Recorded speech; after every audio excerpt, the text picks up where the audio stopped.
আসসালামু আলাইকুম। আজকে আজকের দিনটা তো সবাই অবগত আছে না? কি দিন আজকে? আজকের দিনটা মনে আছে কি?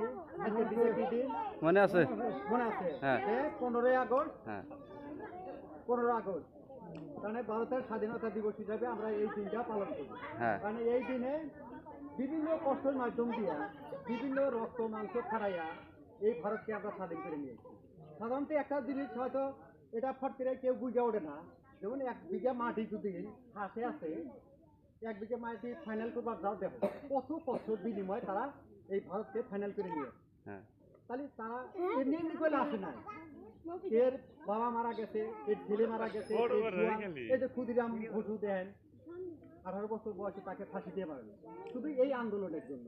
হ্যাঁ। তাহলে এই যে বিভিন্ন মানুষ, আমার চাচা, আমার দাদা, আমার ভাই দাদা, সবাই এই দেশ স্বাধীন করার জন্য মৃত্যুবরণ করছে।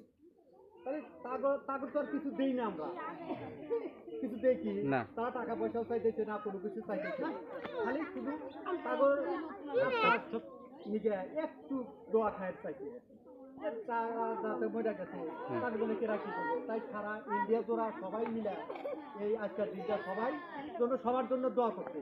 বিশেষ করে একটা কথা কি, যেমন নিজে করে বাবা মা দাদা দাদি মৃত্যুবরণ করছে, তাদের জন্য আজকে দোয়া করা হবে। তাহলে তাই আচ্ছা, এই পূর্বপুরুষরা যে আঙ্গর জন্য খাইতে দেশকে স্বাধীন করে ফিরে গেছে, সেই পূর্বপুরুষের জন্য 1 মিনিট আল্লাহর কাছে একটু দোয়া